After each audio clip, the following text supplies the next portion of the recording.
Hi friends, good morning. ఈరోజు మన video route modification గురించి తెలుసుకోబోతున్నాం. అంటే ప్రీవియస్ వీడియోలో నేను root definition and types of root system చెప్పాను. ఇప్పుడు రూట్ మాడిఫికేషన్ గురించి తెలుసుకుందాం. సో రూట్ మాడిఫికేషన్ అండ్ దాంతో ఉన్న టైప్స్ అన్నమాట. సో ఫస్ట్ రూట్ మాడిఫికేషన్ యొక్క డెఫినేషన్ రాయాలన్నమాట. సో రూట్ మాడిఫికేషన్ యొక్క డెఫినేషన్ ఏంటంటే a permanent morphological change occurred in root and it perform a special function is called root modification. అంటే రూట్లో ఒక పర్మనెంట్గా అంటే ఎప్పుడు స్థితంగా ఒక మార్ఫాలజికల్ చేంజ్ అనేది ఉంటుంది. సో అలా అది స్పెషల్ ఫంక్షన్ని జరిపినట్టయితే సో దాన్ని మనం రూట్ మోడిఫికేషన్ అంటాం. అంటే ఇప్పుడు ఒక రూట్ పెరుగుతుంది, అంటే ఇప్పుడు ఒక రూట్ అనేది ఉంది. సో ఈ రూట్ అనేది ఇప్పుడు ఒక స్టేజ్లో ఉందన్నమాట. అంటే ఇక్కడ ఓన్లీ ఈ ప్లాంట్ యాక్సిస్లో ఓన్లీ ఒక ప్రైమరీ రూట్ మాత్రం వచ్చుండదు. సో ఇక్కడ ప్రైమరీ రూట్ మాత్రం ఉంది. సో ఇక్కడ ఇది ఒక పర్మనెంట్ చేంజ్ అనమాట. ఇది పర్మనెంట్ ఒక మార్ఫాలజికల్ చేంజ్ అనమాట. సో ఇది ఇప్పుడు ఇక్కడ రూట్ వచ్చింది. దీని ఎందుకు మనం పర్మనెంట్ అంటామంటే ఇక్కడ ఉంది ఈ రూట్ ఉండేటప్పుడు ఇది పర్మనెంట్గా కాకుండా తిరిగి మాయమైపోయి లేదా వేరే విధంగా డెవలప్ అవుతుందంటే అవ్వదు. ఏమంటే ఇది ఒక పర్మనెంట్గా ఉంది. ఇది ఒక పర్మనెంట్ మార్ఫాలజికల్ చేంజ్ అనమాట. ఎక్కడ అక్కర్ అయి ఉంటుంది? రూట్లో అక్కర్ అయి ఉంటుంది. అదేవిధంగా ఇప్పుడు ఇక్కడ నుంచి సెకండరీ రూట్స్ అనేది ఏర్పడుతుంది. సో ఈ విధంగా సెకండరీ రూట్స్ అనేది ఏర్పడింది. సో ఇది కూడా పర్మనెంట్గా మార్ఫాలజికల్ చేంజ్ అనమాట ఎక్కడ రూట్లో. ఆ తర్వాత ఆ సెకండరీ రూట్స్ నుంచి రూట్ హెయిర్స్ అనేది ఏర్పడుతుంది. సో ఈ విధంగా రూట్ హెయిర్స్ అనేది వస్తుందన్నమాట. ఎక్కడ సెకండరీ రూట్స్లో ఈ విధంగా రూట్ హెయిర్స్ అనేది ఏర్పడుతుంది. సో ఈ విధంగా ఇది కూడా పర్మనెంట్గానే ఉంటుంది. ఈ రూట్ హెయిర్స్ అనేది డిసపియర్ అవ్వదు. ఎప్పుడు డిసపియర్ అవ్వదంటే దాని యొక్క లైఫ్ అనేది ప్లాంట్కి పూర్తిగా ఉంటుంది. కానీ మనం ఎప్పుడు దాన్ని డిసపియర్ చేయాలని అనుకుంటామో అప్పుడే అది డిసపియర్ అవుతుంది. కానీ అది దాని యొక్క జీవితకాలం పెరుగుతూ ఉంటుందన్నమాట. ఏంది? రూట్ అనేది. సో రూట్ అనేది ఇవంటి పర్మనెంట్ మార్ఫాలజికల్ చేంజ్ అనేది ఇక్కడ అక్కర్ అయి ఉంటుంది. అదేవిధంగా ఇది వచ్చి స్పెషల్ ఫంక్షన్ని పెర్ఫామ్ చేస్తుంది. అంటే రూట్ అనేది ఇక్కడ ఉన్న వాటర్ని తీసుకొని ప్లాంట్కి సప్లై చేస్తుంది. అంటే ఇది ఒక స్పెషల్ ఫంక్షన్ అనమాట. రూట్ యొక్క స్పెషల్ ఫంక్షన్ అనమాట.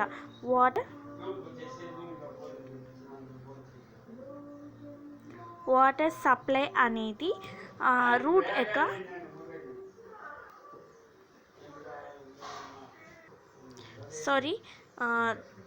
రూట్ యొక్క స్పెషల్ ఫంక్షన్ అనమాట. ఇది వాటర్ సప్లై అనేది స్పెషల్ ఫంక్షన్. వాటర్ సప్లై అనేది రూట్ యొక్క ఒక స్పెషల్ ఫంక్షన్ అనమాట. సో ఈ విధంగా ఏ permanent morphological change occurred in roots. So ఇలా ఒక్కొక్క చేంజ్ అవుతుందన్నమాట. రూట్ అనేది చేంజ్ అవుతూ ఉంది. అంటే ఏ విధంగా పర్మనెంట్ మార్ఫాలజికల్ చేంజెస్ అనేది అక్కర్ అయి ఉంటుంది. ఎక్కడ? రూట్లో. A permanent morphological change occurred in root and it perform a special function is called root modification. మనం దీన్ని ఏమంటామంటే రూట్ మోడిఫికేషన్ అంటాం. సో దీన్ని మనం రూట్ మోడిఫికేషన్ అంటాం. సో ఈ రూట్ మోడిఫికేషన్లో సెవెరల్ టైప్స్ అనేది ఉంది. సో ఆ సెవెరల్ టైప్స్ ఎన్ని చూసినట్టయితే మొత్తం టోటల్ 8. సో 8 టైప్స్ అనేవి ఉన్నాయన్నమాట. సో 8 టైప్స్ అనేవి eight types of root modification అనేది ఉన్నాయి. సో ఆ 8 టైప్స్ ఏవేవి చూసినట్టయితే, సో రూట్ మోడిఫికేషన్లో 8 టైప్స్ ఉన్నాయి. సో ఆ 8 టైప్స్లో number 1 storage roots or tuberous root అనమాట. Storage roots or tuberous root. So ఇప్పుడు నేను స్టోరేజ్ రూట్స్ అంటే కొంచెం సింపుల్గా చెప్తాను, నెక్స్ట్ వీడియోలో డీప్గా చెప్తాను. ఇప్పటికీ పైన చెప్తాను చూడండి. స్టోరేజ్ రూట్స్ అంటే రూట్లో ఫుడ్ని స్టోరేజ్ చేసినట్టయితే దాన్ని స్టోరేజ్ రూట్స్ అంటాం. అంటే ఆ ప్లాంట్ రూట్ ఎలా ఉంటుందంటే స్వెలన్గా ఉంటుంది. డ్యూ టు దేని వల్ల స్వెలన్ అండ్ ట్యూబరస్గా ఉంటుంది. డ్యూ టు దేని వల్ల స్టోరేజ్ ఆఫ్ ఫుడ్ వల్ల ఫుడ్ని స్టోరేజ్ చేసుకుంటుంది కాబట్టి ఆ విధంగా దాని స్టోరేజ్ రూట్స్ అని చెప్తాం. దీనివల్ల స్టోరేజ్ రూట్స్ అంటామంటే ఫుడ్ని స్టోరేజ్ చేస్తుంది, ఎక్కడ రూట్స్లో స్టోరేజ్ చేస్తుంది కాబట్టి అది దాని స్టోరేజ్ రూట్స్ అంటాం. ట్యూబరస్ రూట్స్ అని కూడా దాన్ని పిలవచ్చు అనమాట. Storage roots or tuberous roots అని కూడా చెప్పచ్చు. ట్యూబరస్ రూట్స్ అంటే స్టోరేజ్ చేసినప్పుడు దాని యొక్క రూట్ అనేది స్వెలన్గా ఉంటుంది, స్వెలన్గా అండ్ ట్యూబరస్గా ట్యూబ్ లైక్ ఉంటుంది అనమాట. సో ఆ విధంగా ట్యూబ్ లాగా ఉంటుంది కాబట్టి దాన్ని ట్యూబరస్ రూట్ అని కూడా చెప్పచ్చు. సో మొత్తం డెఫినిషన్ స్టోరేజ్ రూట్స్కి ఏమని రాయొచ్చు అంటే, in some plants roots become swollen and tuberous due to storage of food. Okay, మనం డెఫినేషన్ స్టోరేజ్ రూట్స్కి రాసుకోవచ్చు. సో దీనికి కొన్ని ఎగ్జాంపుల్స్, టర్నిప్ అంటే బీట్రూట్, ఆ తర్వాత క్యారెట్, రాడిష్. సో ఈ 3 అనేది దీనికి ఎగ్జాంపుల్గా మనం తీసుకోవచ్చు. దేనికి? స్టోరేజ్ ఆర్ ట్యూబరస్ రూట్కి. అంటే రూట్లో అంటే కింది భాగం పెరిగే ప్లాంట్స్ని, అండర్ గ్రౌండ్ ఫ్రూట్స్ ఆర్ వెజిటేబుల్స్ని మనం ఏం చెప్తామంటే దేని కిందకు వస్తుందంటే స్టోరేజ్ రూట్స్ కిందకు వస్తుంది. అంటే ఇప్పుడు మనం క్యారెట్ తీసుకున్నామంటే ఆ క్యారెట్ అనేది రూట్ అనమాట. క్యారెట్ అనేది ఒక రూట్ అనమాట. అంటే క్యారెట్ ప్లాంట్లో కింది భాగంలోనే వస్తుంది ఆ వెజిటేబుల్ అనేది. ఆ క్యారెట్ వెజిటేబుల్ ఎక్కడి నుంచి వస్తుంది? రూట్ నుంచి. సో ఆ రూటే మనకి ఏంగా ఏర్పడుతుంది? ఇక్కడ ఆ రూట్ ఉంటుంది కదా, ఆ ప్రైమరీ రూటే మనకి ఇక్కడ క్యారెట్గా ఏర్పడుతుంది. సో అది ఒక స్టోరేజ్ అనమాట. ఆ రూట్లో ఫుడ్ అనేది స్టోర్ అయింది. ఆ స్టోర్ అయిన ఫుడ్నే మనం క్యారెట్గా తీసుకుంటున్నాం. సో దాన్ని మనం ఏమని చెప్పొచ్చు? స్టోరేజ్ రూట్గా చెప్పొచ్చు క్యారెట్ని. అదేవిధంగా రాడిష్, అదేవిధంగా టర్నిప్. సో 3 ఎగ్జాంపుల్స్ అనేవి స్టోరేజ్ ఆర్ ట్యూబరస్ రూట్కి వస్తుంది. ఈ 3 లేదా ఇంకా కొన్ని ఎక్సెట్రా అనమాట. ఇవే కాకుండా ఇంకా అండర్ గ్రౌండ్ ఫ్రూట్స్, వెజిటేబుల్స్ మనకి చాలా ఉన్నాయి కాబట్టి అవి కూడా స్టోరేజ్ రూట్కి వస్తుందన్నమాట. So second, prop or pillar root అని మనం దేని చెప్తామంటే, these roots arise from the lower side of branches.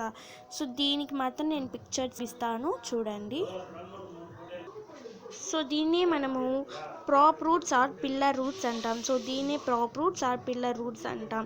ఎందుకంటే ఈ రూట్స్ అనేది ఎక్కడి నుంచి వస్తుందంటే lower side of the branches. So ఇక్కడ ప్లాంట్లో ఇది ఒక బ్యానియన్ ట్రీ. ఈ బ్యానియన్ ట్రీలో ఇక్కడ బ్రాంచెస్ ఉన్నట్టయితే ఆ బ్రాంచెస్ నుంచి ఈ రూట్ అనేది ఉత్పత్తి అవుతుంది. ఇక్కడ లోయర్ సైడ్ అనమాట. సో లోయర్ సైడ్లో ఇలా బ్రాంచెస్ దగ్గర రూట్ అనేది రైజ్ అవుతుంది. ఇది ఎలా గ్రో అవుతుందంటే పాజిటివ్లీ జియోట్రోపిక్ అనమాట. సో ఇలా బ్రాంచెస్ నుంచి రూట్స్ వచ్చినట్టయితే అది లోయర్ సైడే వస్తుంది కాబట్టి, లోయర్ సైడ్ అంటే అండర్ పార్ట్ అనమాట. సో అలా వచ్చేటప్పుడు దీన్ని కూడా మనం పాజిటివ్లీ జియోట్రోపిక్ అని చెప్తాం. అదేవిధంగా అది ఫైనల్లీ ఏమవుతుందంటే గ్రౌండ్కి రీచ్ అయిపోతుంది. అంటే ఇది ఏం చేస్తుందంటే ఈ బ్రాంచెస్ ప్లాంట్కి సపోర్ట్ ఇస్తుంది అనమాట. సో ఈ ట్రీకి సపోర్ట్ని ఇస్తుంది. అదేవిధంగా ఇక్కడ గ్రౌండ్లో నుంచి వాటర్ని కూడా సప్లై చేస్తుంది ట్రీకి. ఇలా అని చూసినట్టయితే ఈ ప్రాప్ రూట్స్ అనేది ఫైనల్గా అంటే బ్రాంచెస్ నుంచి ఏర్పడి ఫైనల్గా గ్రౌండ్ని చేరుకుంటుంది. సో గ్రౌండ్కి టచ్ అయినప్పుడు అక్కడ ఉన్న రూట్ ఏం చేస్తుందంటే గ్రౌండ్లో ఉన్న వాటర్ని తీసుకొని ట్రీకి సప్లై చేస్తుంది. సో ఈ విధంగా అది finally reach the ground. These roots support the spreading బ్రాంచెస్ని స్ప్రెడ్ చేయడానికి కూడా ఈ రూట్ అనేది హెల్ప్ చేస్తుంది. And after mechanical support to the plant, ఈ రూట్స్ అనేది ఏం చేస్తుందంటే సపోర్ట్ని ఇస్తుంది, అంటే ట్రీకి సపోర్ట్ని ఇస్తుంది. ట్రీ ఆర్ ప్లాంట్కి ఈ రూట్స్ అనేది ఏం చేస్తుందంటే సపోర్ట్ని ఇస్తుంది అన్నమాట. ఆ విధంగా ఈ ప్రాప్ రూట్స్ అనేది యూస్ఫుల్ అవుతుంది. ప్రాప్ రూట్స్ డెఫినేషన్ చూద్దాం. So prop roots or pillar roots అంటే these roots arise from the lower side of branches. Prop roots grow positively geotrophic and finally reach the ground. These roots support the spreading branches and offer mechanical support to the plant. So అని మనము ఈ ప్రాప్ route are pillar route డెఫినేషన్గా రాయొచ్చు. So ఈ ప్రాప్ route are pillar రూట్కి example ఏం రాయాలంటే banyan ట్రీని తీసుకోవచ్చు. నేను చెప్పిన బ్యానియన్ ట్రీని తీసుకోవచ్చు. సో నెక్స్ట్ స్టిల్ట్ రూట్స్ అంటే ఈ రూట్స్ నోట్స్ నుంచి డెవలప్ అవుతుందన్నమాట. అంటే మీకు స్టిల్ట్ రూట్స్ని చూపిస్తాను చూడండి. So this is stilt roots అంటే ఇది ఒక షుగర్ ప్లాంట్ అనమాట. ఈ షుగర్ ప్లాంట్లో మనకి ఇది ఫైబ్రస్ రూట్. సో ఇది ఫైబ్రస్ రూట్స్, ఇది షుగర్ ప్లాంట్, ఇది నోట్స్ అనమాట. అంటే షుగర్ ప్లాంట్స్లో మీరు చూస్తారు ఇలా నడిమిదిలో నోట్స్ అనేది ఏర్పడి ఉంటుంది. సో ఆ నోట్స్ నుంచి ఇలా రూట్స్ వస్తుంది అనమాట. సో ఈ నోట్స్ నుంచి ఇలా వచ్చే రూట్స్ని మనం ఏమంటామంటే స్టిల్ట్ రూట్స్ అని చెప్తాం. స్టిల్ట్ రూట్స్ అని చెప్తాం. సో స్టిల్ట్ రూట్స్ అంటే the roots develop from the node of the stem. Node ఎక్కడుంది? స్టెమ్లో ఉంది కాబట్టి node of the stem. Stilt roots grow obliquely positively geotropic. ఇది స్టిల్ట్ రూట్ కూడా పాజిటివ్లీ జియోట్రోఫిక్ అంటే పైనుంచి అప్పర్ వార్డ్స్ నుంచి డౌన్వర్డ్స్కి వస్తుంది, అప్ నుంచి డౌన్వర్డ్స్గా వస్తుంది కాబట్టి ఇది కూడా positively geotropic. These gives additional support to the plant. ఈ ప్లాంట్కి ఈ స్టిల్ట్ రూట్ అనేది అడిషనల్ సపోర్ట్ని ఇస్తుందన్నమాట. సో స్టిల్ట్ రూట్కి మనం ఎగ్జాంపుల్గా షుగర్ క్యాన్ని, మైజ్ని తీసుకోవచ్చు. దేన్ని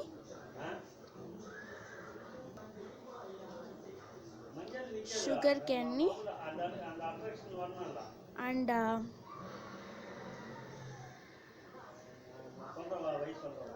మైజ్ని తీసుకోవచ్చు అనమాట. ఇది ఎగ్జాంపుల్గా తీసుకోవచ్చు. సో నెక్స్ట్ వచ్చి ఫోర్త్ వన్ న్యూమటోఫోర్స్ని మనము రెస్పిరేటరీ రూట్స్గా కూడా తీసుకోవచ్చు. న్యూమటోఫోర్స్ రూట్స్ అండ్ రెస్పిరేటరీ రూట్స్గా చెప్పచ్చు. అంటే న్యూమటోఫోర్ రూట్స్ అనేది ఎలా ఉంటుందంటే చూపిస్తాను చూడండి. సో దీన్ని న్యూమటోఫోర్ రూట్స్ అంటారు ఆర్ రెస్పిరేటరీ రూట్స్ అంటారు. ఎందుకంటే దీన్ని ఎందుకు రెస్పిరేటరీ రూట్స్ అంటామంటే ఇక్కడున్న రూట్లోంచి ఈ రూట్ అనేది అప్వార్డ్స్గా పెరుగుతుంది, డౌన్వార్డ్స్ అండర్ గ్రౌండ్లో కాకుండా. కానీ ఫార్మేషన్ అయ్యేది ఎక్కడి నుంచి అంటే డెవలప్ అయ్యేది ఎక్కడి నుంచి అంటే ప్రైమరీ రూట్ నుంచి. కానీ దీని యొక్క సెకండరీ రూట్స్ అనేది బయటకు వచ్చి అక్కడి నుంచి రూట్ హెడ్స్ని ప్రొడ్యూస్ చేసుకుంటూ ఉంటుంది. సో ఈ రూట్ అనేది బ్రీతింగ్ చేస్తుంది అనమాట. అంటే ఆక్సిజన్ని తీసుకుంటుంది. Roots of such plants cannot get oxygen because of waterlogged condition of soil. అంటే కొన్ని ప్లాంట్స్ అంటే మనకి తెలిసినంత వరకు ప్లాంట్స్ అనేది ఆక్సిజన్ తీసుకోవు. దేనివల్ల? వా అంటే సాయిల్లో వాటర్ లాగిడ్ కండిషన్ వల్ల. కానీ ఈ ప్లాంట్ ఈ నిమటోఫోర్స్ అనే టైప్లో ఉండే ప్లాంట్స్ ఏం చేస్తుందంటే ఆక్సిజన్ని తీసుకుంటుంది. ఎలా అంటే many lateral roots come out from the ground and grow vertically upwards. అంటే అప్వార్డ్స్ వెళ్తే దాన్ని ఏమని చెప్తాము? అప్వార్డ్స్ వెళ్తే నెగటివ్లీ జియోట్రోపిక్, అప్వార్డ్స్ వెళ్ళినట్టయితే దాన్ని నెగటివ్లీ జియోట్రోపిక్ అంటారు. They help to get oxygen for respiration. ఈ రూట్స్ అనేది ఇలా వెర్టికల్గా అప్వర్డ్స్ వచ్చిన అంటే నెగటివ్లీ జియోట్రోఫిక్గా ఉన్న రూట్స్ దేనికి హెల్ప్ అవుతుందంటే ఆక్సిజన్ని తీసుకోవడానికి హెల్ప్ అవుతుంది ఈ రూట్స్. సో ఈ రూట్స్ అనేది ఈ ప్లాంట్ అనేది ఈ నిమటోఫోర్ అంటే నిమటోఫోర్ టైప్కి చెందిన ప్లాంట్ యొక్క రూట్ అనేది ఏం చేస్తుందంటే ఆక్సిజన్ని తీసుకుంటుంది. సో అందుకే దీనికి రెస్పిరేటరీ రూట్స్ అని పేరు వచ్చాయి. సో దీనికి ఎగ్జాంపుల్ మనము ఎవెన్షియాని తీసుకోవచ్చు. అదేవిధంగా రైజోఫోరా. ఎగ్జాంపుల్ ఎవెన్షియా,